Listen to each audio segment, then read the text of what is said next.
Naruto est fini depuis maintenant un petit moment et ce que les fans ont retenu, c'est surtout le dernier arc, la 4ème grande guerre des Shinobi. Pour beaucoup, il est considéré comme particulièrement mauvais, mais est-il vraiment un arc inutile à l'histoire? Kishimoto a-t-il bâclé son manga pour la facilité scénaristique? C'est ce que nous allons voir, mais avant de réaliser cette vidéo, j'ai fait un sondage sur Twitter pour voir ce qui a le plus déplu dans cette guerre, et c'est tout d'abord le nombre de réincarnations de Rikudo qui a déplu. D'abord Obito, puis Madara, puis Kaguya, bref, s'il y en a eu autant, c'est parce que les pouvoirs de Rikudo devaient être démontrés sous différents angles. Obito a été le premier et a permis de prendre conscience du fossé présent entre les Shinobi et les pouvoirs d'un Otsutsuki.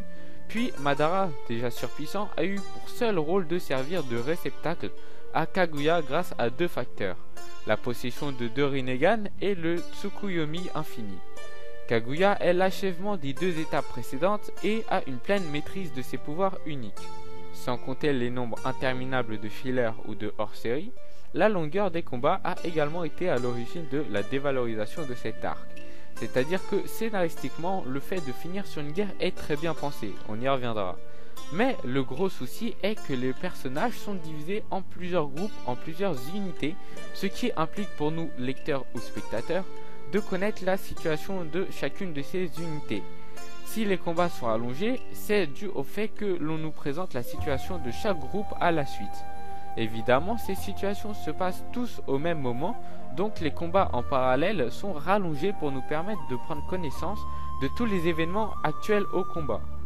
En analysant le scénario de la 4ème grande guerre, on peut s'apercevoir qu'elle est en fait construite avec rigueur, et que chaque événement, bien que sur le moment inutile, a son importance dans l'histoire complète de Naruto.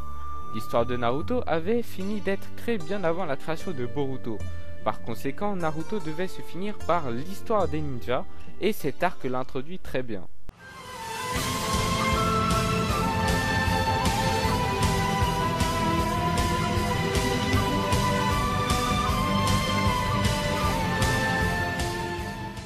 L'apparition de Kaguya a, je pense, été mal interprétée. Certes, c'est l'ennemi final du manga, mais elle est surtout là pour faire le lien avec la création du chakra, puisque nous avons pu, grâce à elle, connaître l'histoire et l'origine des démons, mais également celle de Rikudo Sennin et de son Ninsho, devenu le ninjutsu, c'est-à-dire l'art de maîtriser le chakra. C'est un point important du scénario puisqu'on découvre l'origine du clan Uchiwa, Hyuga, Senju et Uzumaki. Elle est à l'origine des ninjas mais en devient l'ultime ennemi et cette métaphore remet donc en jeu l'existence des ninjas.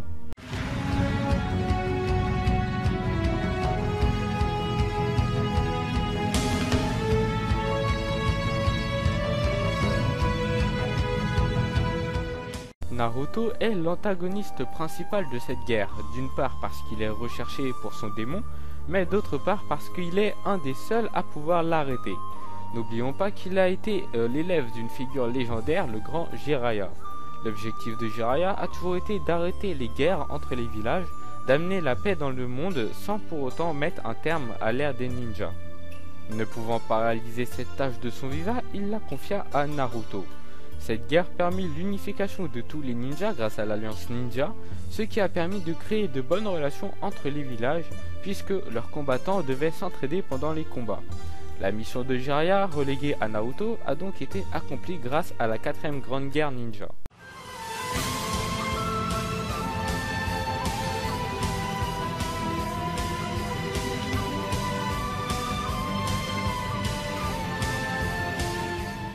L'un des points forts de cette guerre a été la révélation sur la création de Konoha par Hashirama Senju et Madara Uchiwa, mais surtout le massacre du clan Uchiwa par Itachi prend tout son sens grâce à ces révélations puisque l'unification des Senju et des Uchiwa n'était en fait pas possible suite aux nombreux conflits du passé.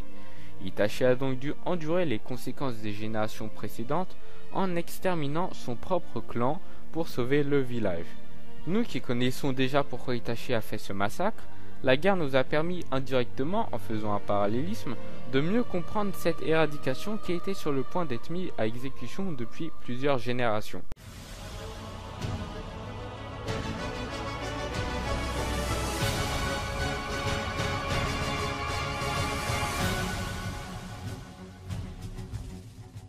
Le combat de Naruto contre Sasuke a été précédé par la guerre, et cette structure est très bien choisie. L'apparition de Rikudo nous a permis de comprendre la rivalité présente entre Naruto et Sasuke, puisque ce sont les réincarnations de ses fils Indra et Ashura qui ont été en conflit jusqu'à leur mort. Rikudo ne pouvait apparaître que dans une situation où son pouvoir, c'est-à-dire les pouvoirs de Sasuke, Naruto et les démons, aurait été maîtrisé par quelqu'un, et la guerre a permis ce déroulement des choses. Sasuke eut donc conscience, grâce à la réincarnation d'Itachi pendant la guerre, que ce dernier voulut protéger le village jusqu'au bout, ce qui aurait mis Sasuke dans le droit chemin, ce qui est depuis le début de l'histoire l'objectif de Naruto.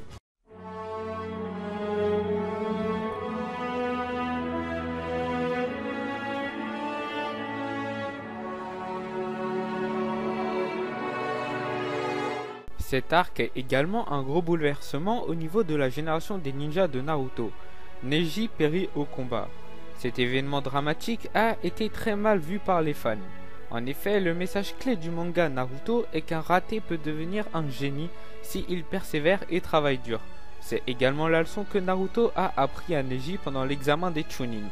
Ce dernier voyait son destin déjà tout tracé et inchangeable, c'est-à-dire protéger la branche principale de son clan toute sa vie, donc protéger Hinata. Naruto l'a fait changer d'avis et de comportement, mais malheureusement, Neji est mort en protégeant Naruto, mais surtout Hinata. Donc au final, son destin est resté inchangé. Il est mort en protégeant la branche principale de son clan. Ça paraît un peu facile comme ça, tuer au combat sous les yeux de ses amis, mais en réalité, et en se penchant davantage sur les conditions de sa mort, on s'aperçoit que son décès a été réfléchi. Voici ce qu'a répondu Kishimoto quand on lui a demandé pourquoi il a fait mourir Neji. La mort de Neji avait pour but de servir de catalyseur pour le rapprochement de Naruto et Hinata. C'est pour ça qu'Hinata tenait à ce que sa fille vienne se recueillir sur sa tombe au chapitre 700. Le nom de leur fille, Boruto, et celui de Neji signifient la même chose. Tout ça avait été prévu à l'avance. Il me fallait un élément déclencheur qui fasse que Hinata puisse jouer le rôle d'héroïne aux yeux de Naruto. C'est pourquoi je me suis arrangé pour qu'il meure en jouant le Cupidon. Certes, sacrifier un personnage tel que Neji pour une histoire d'amour est un peu gros, mais il faut aussi se dire que sans ça, Naruto et Hinata ne se seraient peut-être pas autant rapprochés et n'auraient jamais eu d'enfant. Ce qui est également très symbolique, c'est que certes le destin de Neji était tout tracé, c'est-à-dire protéger la branche principale, mais cette fois il est mort en le choisissant lui-même.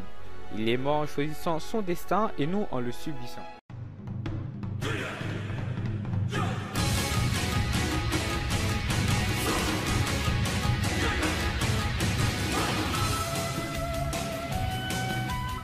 Pendant la bataille, Naruto et Sasuke ont considérablement augmenté en termes de puissance.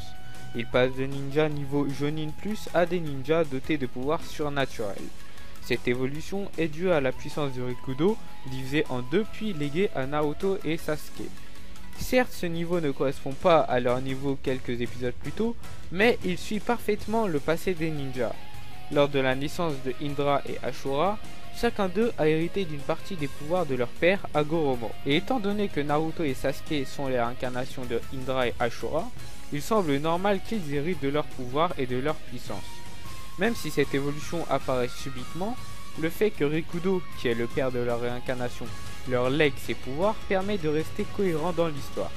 Et en s'y penchant plus, on s'aperçoit que les anciennes incarnations de Indra et Ashura, c'est-à-dire Madara et Hashirama, étaient eux aussi dotés de pouvoirs surpassant ceux de tous les autres ninjas. Chaque élément de la guerre a été conçu pour au final donner des révélations sur les objectifs et mystères des personnages et de l'histoire de Naruto.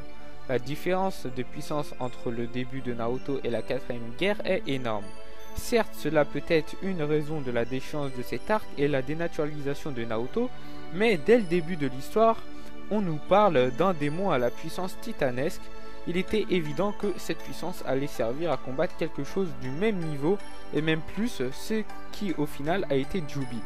L'histoire a été construite pour mettre en place petit à petit l'apparition de Jubi. De plus, les liens d'amitié que Naruto a liés avec Kyuubi, alias Kurama, est la conséquence de cet abus de puissance.